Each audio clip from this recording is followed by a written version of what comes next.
बिस्मिल्लाहिर्रहमानिर्रहीम सैयदना करीम सल्लल्लाहु अलैहि वसल्लम। आप सबका दोस्त राजा मोबिन अफजल एक नई वीडियो के साथ आप सबकी खिदमत में हाज़िर होता है। अस्सलाम वालेकुम। आज हम तफसीलन बात करेंगे खान साहब और असद उमर साहब के बारे में। खान साहब अब जो असद उमर साहब की पहले रिस्पेक्ट थी और अभी की जो रिस्पेक्ट है उसमें कितना फ़र्क है। अब खान साहब असद उमर साहब के बारे में क्या सोचते हैं। काफ़ी लोग ये भी कहते थे कि असद उमर साहब जो है उन्होंने ओहदा छोड़ा है और वो पार्टी नहीं छोड़ी, खैर वो पार्टी में वापस जाए।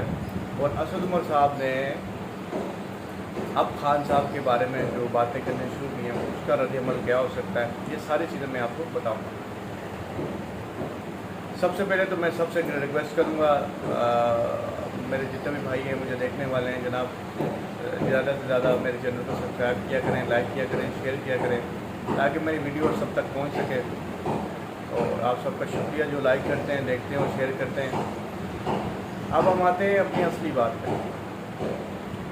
देखिए, मैंने आपको पहले भी बताया था कि जब काफ़ी लोग ऐसे थे जो खान साहब के साथ शुरू से चले, और असद उमर साहब एक आप भी जानते हैं, मैं भी जानता हूँ, एक जॉब करने वाले पर्सन थे। वैसे कुछ जितने लाख रुपये लेते हो जो भी लेते हो, लेकिन आप एक जो पाकिस्तान के अंदर आपको एक रिस्पेक्ट जो दिलाई है ना, वो इमरान खान साहब ने दिलाई। खान साहब ने आपको ले के आए खान साहब, और जितनी रिस्पेक्ट मैंने देखा है असद उमर साहब की थी, और जितनी वैल्यू इनकी थी, और जितनी इनकी बातों की वैल्यू खान साहब लिया करते थे, वो बहुत कम और पीटीआई के लोग थे जिनके बारे में खान साहब ऐसा सोचते थे।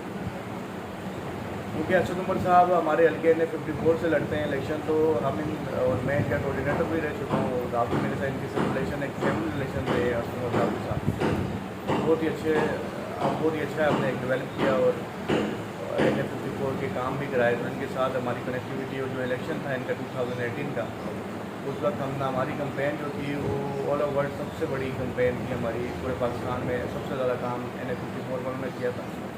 उसमें जितनी यूथ थी से एजेंट्स थे, इन सब ने हमने कोशिश करके बहुत अच्छा मार्जिन दिलाया था। जिस तरह से हमने वोट लोगों में ट्रांसफ़र करवाए, जिस तरह से हमने वोट कंपेन की खान साहब की और असद उमर साहब की, एक लाजवाब चीज़ थी। उस वक्त खान साहब, मैं आपको बताना चाहता हूँ, खान साहब ने एक नारा लगाया। खान साहब असद उमर साहब, ये असद उमर साहब वाहिद वो आदमी हैं जिनकी मिनिस्ट्री जो है वो इक़्तिदार में आने से पहले ही अनाउंस की खान साहब ने बता दिया था कि असद उमर साहब जो है फाइनेंस मिनिस्टर हैं। तो ये तकरीबन 1-2 साल पहले ही इसके नारे स्टार्ट हुए थे। ज़ाहिर सी बात है, खान साहब पीटीआई के हेड और लीडर थे, और खान साहब की जो भी बात थी हम भी समझते थे कि असद उमर साहब इस काबिल इस क्रेडिबिलिटी है उनके अंदर, वो फाइनेंस मिनिस्टर बन सकते हैं। तो फिर जब हम सब भी ये कहते थे कि फाइनेंस मिनिस्टर जो है वो असद उमर साहब है, और हमारे लिए प्राउड मोमेंट ये भी थी कि 54 में एक वो आदमी और जो इमरान खान साहब के साथ और ख़ास लोगों में शुमार होता है, वो हमारे NA-54 से उसका तल्लुक़ है। हमारे लिए ये भी बड़ी प्राउड मोमेंट थी, और मैं अल्लाह ताला का शुक्रिया भी अदा करते थे। और ख़ास का जो मिसालें असद उमर साहब देते थे और जिस तरह से वो बातें करते थे, तो लगता था ये खान साहब, असद उमर साहब एक अच्छी भी करते हैं और अच्छा काम भी करेंगे, डेवलप भी करेंगे। ये सारी चीज़ हम देखते गए। उसके बाद जब 2018 के बाद गवर्नमेंट आई, गवर्नमेंट के बाद करते करते फिर लड़ेबंदियाँ स्टार्ट हो जाई।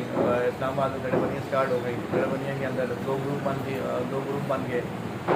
उमर साहब ने एक स्पेशल ग्रुप बना दिया, 2-3 टोले अपने रख लिए जहाँ पे प्रमोट करने लगे, और बाकी लोगों को उन्होंने बिल्कुल साइड लाइन लगाना शुरू कर दिया। उस वक्त की आवाज़ थी, लोग बड़ी आवाज़ उठाते थे। अब आता हूँ आपको कि देखें, लोग अक्सर कहते हैं कि इमरान खान साहब को ऐसा नहीं करना चाहिए। मैं ये समझता हूँ कि इमरान खान साहब, जब अल्लाह ताला के हुक्म से इमरान खान साहब ने इतनी कोशिश करके लोगों के दिलों में किसी के लिए प्यार मोहब्बत पैदा की और उनको एक मकाम दिया। और मैं आपको ये भी बताऊँ, जब जब आपके इलेक्शन जीते 2018 में, तो फाइनेंस मिनिस्टर बने असद उमर साहब, तो उस वक्त असद उमर साहब के साथ खान साहब की बड़ी उम्मीदें वाबस्ता थी, लेकिन असद उमर साहब उन उम्मीदों पर बिल्कुल नहीं उतर सके। और वो उन्होंने क्या किया कि पहले तकरीबन 2-3 हफ्ते गुजरे थे तो जहांगीर तरीन साहब और असद उमर साहब की लड़ाई स्टार्ट हो गई, और असद उमर साहब को पाकिस्तान की इकॉनमी का कोई पता ही नहीं था, जिस नुकसान की वजह से इनको फिर दोबारा हटाना पड़ा और नया फाइनेंस मिनिस्टर लाना पड़ा। उसके बावजूद खान साहब को सबसे बड़ा दर्जा जो था वो असद उमर साहब ने दिया था। उसके बावजूद खान साहब ने इनको जनरल सेक्रेटरी बाद में बनाया अपनी पार्टी का। बड़े ओहदे दिए, बड़ी रिस्पेक्ट, तो सब कुछ अल्लाह ताला ने इनको दी। लेकिन जब टाइम आया ना पार्टी में, जब एक टाइम आता है जब पार्टी को लोग बदनाम कर रहे होते हैं, पार्टी से लोग जा रहे होते हैं, या पार्टी में बुरा वक्त होता है, तो उस वक्त वो जो लोग होते हैं, जो ख़ास लोग होते हैं, वो स्टैंड करते हैं, वर्कर उनके साथ स्टैंड करता है कि हमने ख़ान साहब के साथ खड़े रहना है, ख़ान साहब के साथ खड़े रहना है। देखें, अब सवाल ये था जब जेल की बात आई, तो अब देखें ये जो टाइम हम देख रहे हैं पीटीआई में, ये नून लीग में भी था, पीपल्स पार्टी में भी था, उनके जितने वर्कर हैं उनके साथ तशद्दुद हुआ, 90 दिन उन्होंने नेब के जेल काटे, लेकिन वो अपनी जगह पे रहे, वो भागे नहीं। अब जब यहाँ पे बात, तो फिर देखें अभी भी खान साहब के साथ जो लोग हैं, कैंसर पेशेंट है, मैं उनको सलूट करता हूँ, डॉक्टर यास्मीन राशिद साहिबा को, कैंसर पेशेंट होने के बावजूद वो अभी भी फाइट कर रही हैं, वो अपने मकसद से पीछे नहीं हट रही, वो आज भी खान साहब के साथ खड़े हैं। और काफ़ी और लोग हैं जो आज भी खान साहब से मोहब्बत करते हैं। मकसद सिर्फ इतना था कि असद उमर साहब को उस वक्त भागना नहीं चाहिए था। आप जो भी काम करते हैं आपको खान साहब के पास जाना चाहिए था, खान साहब से बात करनी चाहिए थी। आप जिस तरह से भागे, जिस तरह से आपने ऐलानात किए, उसके बाद एक बारिश हो गई ऐलानात की, तो ये बिल्कुल गलत है, क्योंकि आपने इससे साबित हुआ कि आपकी एक प्लानिंग थी जो नाकाम हुई, और खान साहब को अभी भी आप एक प्लानिंग जारी, जिस वजह से आप खान साहब को दबाना चाह रहे हैं। अब असद उमर साहब ने जब देखा यार इतने मसले हो गए, इतनी परेशानी हो गई, इतनी टेंशन के बावजूद भी खान साहब जो अपना कॉन्फिडेंस लो नहीं कर रहे, आज वो स्टैंड करके खड़े हुए हैं अपने वर्कर्स के साथ, सबके साथ, और जो बोर्ड है वो तो इमरान खान साहब का हमारा है नहीं। तो फिर असद उमर साहब ने क्या किया, दोबारा कोशिशें जारी की खान साहब के पास जाने की। तो खान साहब ने, मैं आपको बताना चाहता हूँ, खान साहब ने वाज़ेह अल्फाज में असद उमर साहब को मना कर दिया। उन्होंने कहा कि दोबारा तुम ये सोचना भी ना कि तुम मेरी पार्टी में दोबारा आओगे या मैं तुम्हें लूँगा, क्योंकि मैंने तुम्हें देख लिया, जब बुरा वक्त था तो तुमने क्या किया।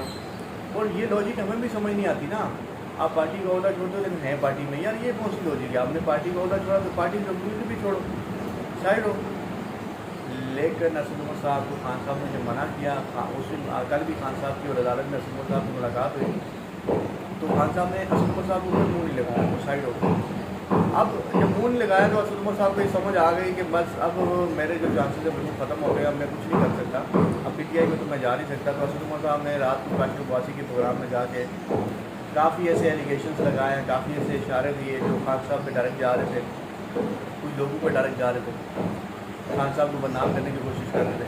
तो मैं असद उमर साहब को ये बताना चाहता हूँ, आप जो भी डिटेल करें, जैसे भी एक्शन लेने की कोशिश करें, नाकाम, क्योंकि लोग इमरान खान साहब की सुनते हैं, आपकी सुनते नहीं हैं। आप एक घोड़े, आपकी वैल्यू इतनी है कि आप एक घोड़े, आप भी कौन सुनेगा मुझे, ठीक है। ये बात थी जो आप सबसे बतानी थी।